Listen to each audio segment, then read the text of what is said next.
talk mindful parenting with Dr. Robin Berzin, who is the founder and CEO of Parsley Health, an MD from Columbia, who also is a yoga instructor, meditation instructor, and trained in Ayurveda, pretty much all the things we love here at mindbodygreen.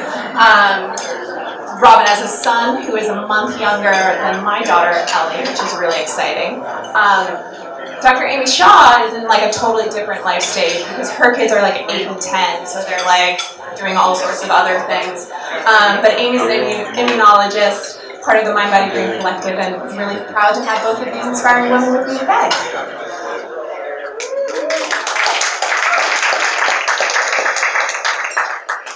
So something that we think a lot about, especially now, it's a big topic in my brain, is this idea of work-life balance. And is it something that we're striving for? Is it a realistic goal, or is it just not something that we're shooting for? I don't know how to answer that because for me, like, work is life, and I'm lucky in that I get to pursue my passion, and so I feel like in some ways I'm working all the time, and in other ways I have a certain amount of flexibility, which is incredible. And my hope is that for everyone that work is something that gives you meaning, that gives you purpose, and that you want to like weave into your life. Now that said, there's days where I'm like, oh my God, I'm working for hours, and this is going on and on and on, and I'm not getting to exercise, and I'm not getting to do the things I want to do. And so when I think it comes to balance, for me, what it's meant post-baby as opposed to pre-baby, Two totally different lives, is that I just have to structure more. And this came up a lot in my sessions with folks over the course of the past 2 days, especially a lot of moms who are asking the same exact question: how do I find this balance? How do I take care of myself? And my answers came down to over and over again, you have to create structure. You have to structure a morning off. You have to put that yoga class in your Google Calendar invite yourself to it. I think you can't just expect it. I do that. I literally do that. But you have to protect time, and you have to create time where time doesn't seem to exist. And that creates, I think, a level of planning and structure to give yourself that you just didn't have to necessarily do. And I know you actually lived this because I was blown away when we were talking earlier this week, and you're like, I got 10 minutes before I'm to yoga, and then I'm going out to dinner, and I was blown away.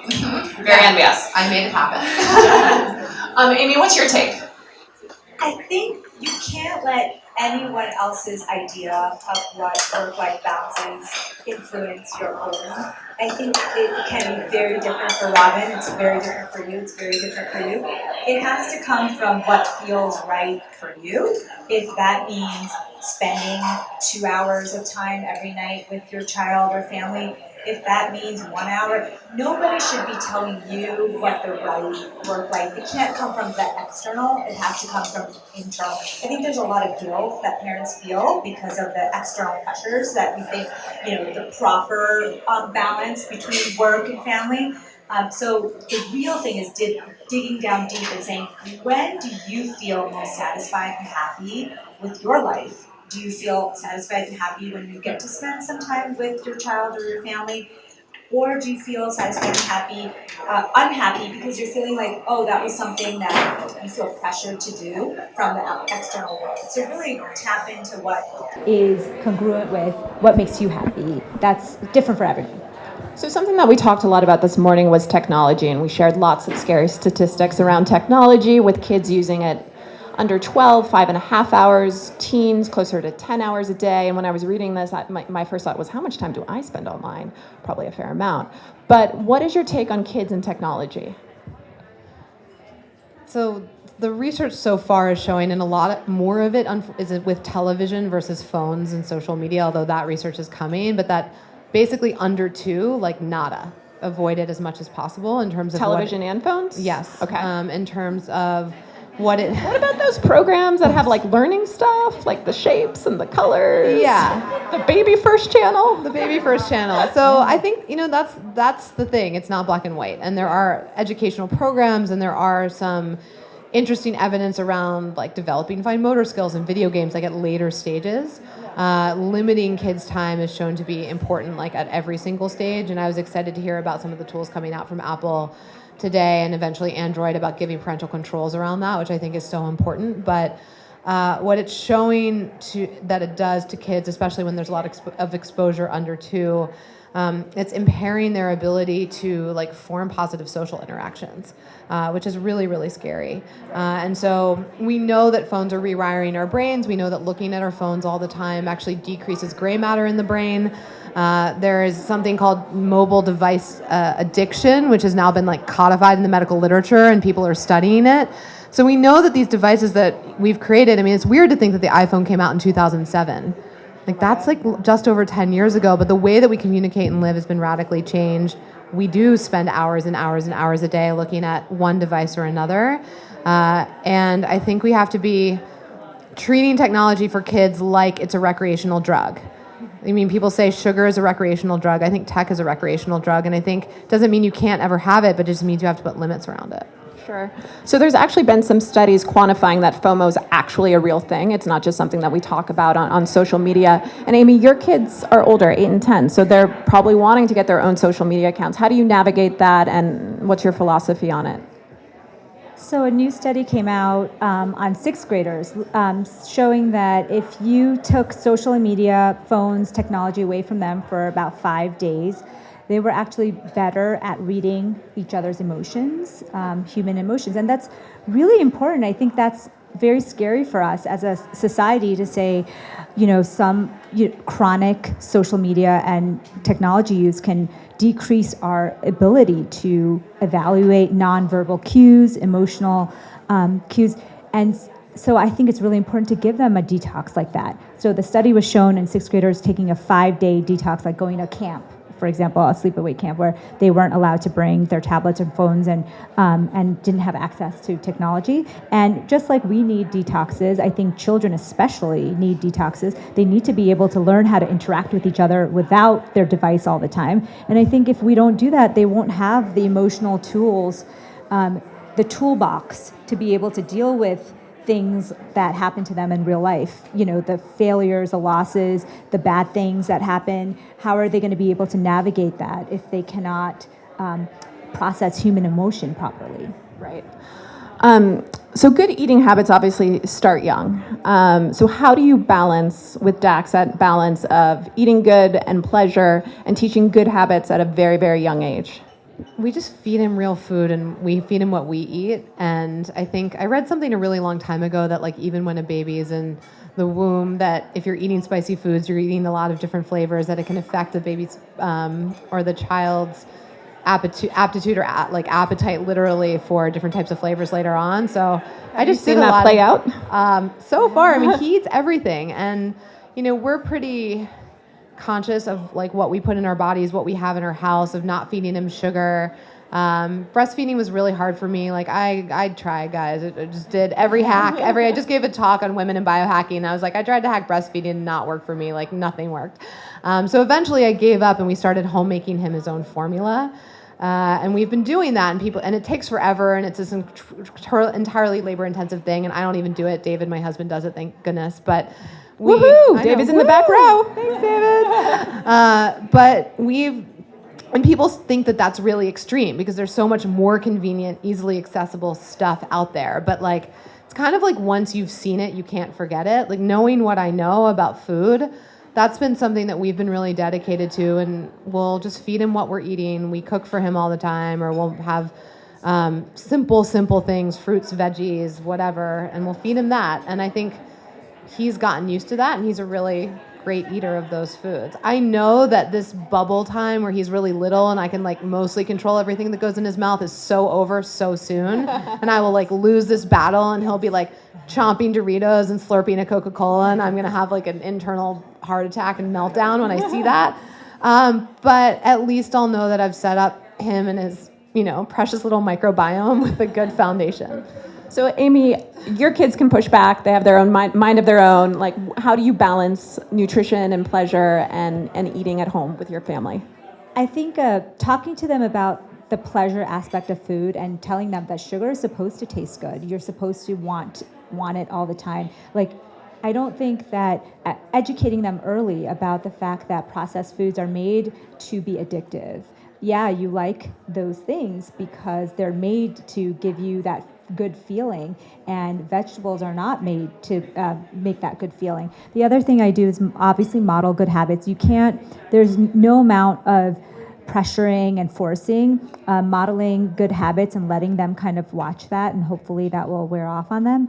The other thing I think is really very key in my preschool to teenage age group is shopping with them, gardening with them, growing food with them, actually having them come through the process. When they come to the grocery store and they get to pick out the vegetables or the fruits that they want to have in their lunches that week, that really puts them in control instead of feeling like they want to be rebellious. Also, gardening, they've never eaten some of the vegetables that we grew in the garden. You're gonna have a garden in Arizona? Yeah, it's amazing. It's actually growing. It's growing everything you can ever imagine. Amazing. Not right now, but in the spring and fall. It's and they can participate in it, and they get their hands dirty, and it's so good for the microbiome. They're getting their hands in soil, and they're digging, and they're planting their own seeds, and they're getting to see. It's not always, it's not always roses, and there's lots of times where they're at birthday party where they're looking at me and they're like, is it okay? And I said, yes, it's okay. I say it's okay. I want them to be making their decisions not based out of fear or something that they have to hide, or I want us to be partners in that decision, and they're going to be making those decisions later in life. So cool. So Robin, in the chaotic world of running a company and being a mom, how do you find a little bit of sense of calm when things seem to be a little bit completely out of control? Great question, Colleen. Sometimes I or don't. That just and I never happened to you. out. When I'm not freaking out, though, I've had to reframe what I consider an acceptable and happy downtime moment, because that used to be like a 90-minute yoga class, and it was like that or the highway for me, and that doesn't work anymore. And so whether it's like a 2-minute meditation in the morning, or when I'm walking my dogs, which I walk in the morning without my phone, and just try to take that moment, or I do a 10-minute meditation at night. There's these little things. Do you use an app at night, or what do you use? Mantra? I don't do mantra. I either follow the breath, or I do a lot of visualization-based meditations from this school in Hawaii called the Clairvoyant School of Hawaii. It's the most woo-woo place in the world, and I've been doing their courses for 10 years, and they changed my life, so go do it. But I just do my own thing, but I'll set a timer on my phone, but I'm not using any sort of app. But I find that just something small is better than nothing, and that was really hard for me, to be honest with you, because before it had to be perfect, or it had to be the right thing, and now I'm like, okay, something is better than nothing. No, totally. I've learned to love at-home fitness, the only kind I do. What about you, Amy? How do you find calm? When I was at your stage, I think we all go through, with parenting, families, companies, growth in our careers, we all go through phases where it's very, very difficult to find time to get away, get some calm.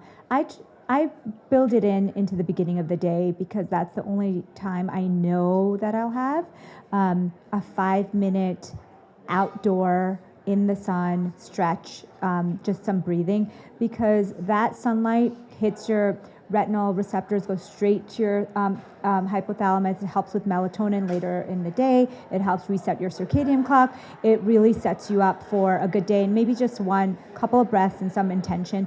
I think that doing it in the beginning of the day for me sets the stage for the day. And I guarantee the days that you'll do this will be better days than the days where you're rushed, jump out of bed, your alarm clock goes off and you're running to that. Just that 2 or 3 5-minute break in the morning changes everything. So Robin, we are working with Tropicana Kids on this panel, and one of their mottos is see what's inside, love what's inside. How are you thinking about cultivating a sense of self-love in Dax at 16 months? Oh my gosh. I'm like, I haven't, but I will right now. Put that on the list. Putting it on the list. I don't know, just lots of love, lots of squeezes, being present when I'm with him, lots of play. Does that mean putting down the phone a lot when you're with him? Yeah, it does. I mean, he also, you were saying this earlier, but they go straight for the phone and they want the phone, and I don't want that. So I'm hiding the phone behind pillows or under the couch, or throwing it somewhere. But I try to do that, and I try to just make sure that he's engaged and has us around to like interact with him and feels that. And I feel like that's the best thing that you can do for your kid. Like before we had him, we just sort of sat down and we're like, all right, how are we going to do this? Because our lives, like everybody's, feel somewhat crazy. And we adopted our own family, our mantra that was open life, insert baby. And I think that sounds really weird, but when I say it out loud, but the intention is that we're not going to meditate on it? Yeah, totally. It's like we're not going to stop living our lives and become different people and just sort of sit there and look at the kid and be like, oh my God, oh my God, oh my God, like I'm a parent, what am I going to do? We're going to open our lives, insert baby, and keep moving and bring him with us. So he's here with us this weekend, which is awesome. Thank you guys for making that also possible. And that exposure of living our lives with us will be the best setup that I think he can have. Totally agree on that point, as Ellie's been on 25 flights so far. Amy, what's your philosophy on cultivating that love on the inside? Their own self-love, you mean? Yeah, that's really important. And I think that's why we were talking about the technology thing is really scary, because when they're not able to process emotions of others and themselves, sometimes the phone or TV is kind of like a pacifier for your feelings. And so if something bad happens, they want to watch a show. If something, they use that as kind of a... It's a perfect analogy. Yeah, and I think that that's really important to say. You had a bad moment, you're crying, something happened, let's talk about it, or let's not just put a show on just to soothe your feelings right now. Because if you don't learn how to be alone with your feelings or like process them by yourself, how are you going to deal with the big problems in life, later on? And so I think that's really important. Awesome. Well, we have time for some questions. Yeah. This is probably more for you because you have older children. I have a 2.5-year-old, and I'm just wondering at what age you think you can start kind of introducing like mindfulness and like breath techniques and stuff. I struggled with stress a lot as a child and teen, and my son is not ready yet, but I'm just curious, like at what age do you think that it actually like lands and they get something out of it? Yoga for children can be as young as 2.5 to 2.5, 3, actually. I started at that age with my kids, and it may not be an organized 90-minute class, obviously. It's more like 3 minutes of them like rolling around, but talking about what they're grateful for, things like very, very simple ideas, or just staying still and just breathing for a few minutes, or like a few seconds actually, is a great start. Introducing yoga at this age would be ideal, actually. I would do that. I'm curious if you have suggestions for resources or exercises you could do with your partner as you're getting ready to have a baby, so you can set some really good intentions for how you want to parent together. I think Robin gave you a great mantra. I think one of the best things to do is just talk about like how you want to parent, and what I mean by that is like, what do you want your lives to look like? Because I think a lot of people go on autopilot or kind of go into the default mode and cocoon themselves a little bit, and maybe that's right for you. Like maybe entirely focusing on your family and sort of changing how you live your social life or your travel is the right thing. But I would suggest not just getting there and having it happen to you, but having those tough conversations of like, do we want to travel with our kid, or does that sound like something we definitely don't want to do? Do we want to, what does childcare look like for us? Like if you guys have different expectations of where childcare fits into your life, that can be really hard. Like I remember David and I discussing, are we going to have a night nurse for the first little while? And for me, it was like, yeah, like I can't be me and do this job that I happen to have chosen to do at this time of my life. I feel like I can't do it without that. And so it was just important that we could get really real about that early, so that it didn't come to this place where it's like, wait, you want a night nurse? That sounds like a wild and crazy extravagance. What the hell are you talking about? And I'm like, how could we not have that? And then you're freaking out when you have like a 2-day-old. So it's just having those really nitty-gritty nuts and bolts conversations early and talking to your friends about how they do things if you're not a parent yet. And I found that really helpful too, just asking my friends how they did stuff. Because I remember when a lot of my friends who had kids earlier than me, I kind of like experienced them having children but didn't really get it, I realized, until I had my own, like in a big way. And so when I was thinking about it, I'm like, you guys must have just, I must have been delightful. But when I was pregnant and talking to friends, it was like, oh, all of these little things, like how did you do that? It was good to get a sampling of different friends, all of whom I like love and respect, but just have different ways of doing things, and start to hear like what lands and what resonates with you about like, yeah, I'd want to be like that versus my other friend who, you know, will never ever have a nanny, or my friend who always has a nanny. Like figure out what sounds right for you. I think we have time for one more question. Gone. Well, thank you. Well, there's Tropicana juice out here as well for you guys, and there's also a mindful education station we're at capacity now, so it's kind of been pushed aside and you can't see it, but we're supporting kids meditating in New York City schools, and you can help share a mindful moment, and there's some more details on the app on how you can do that.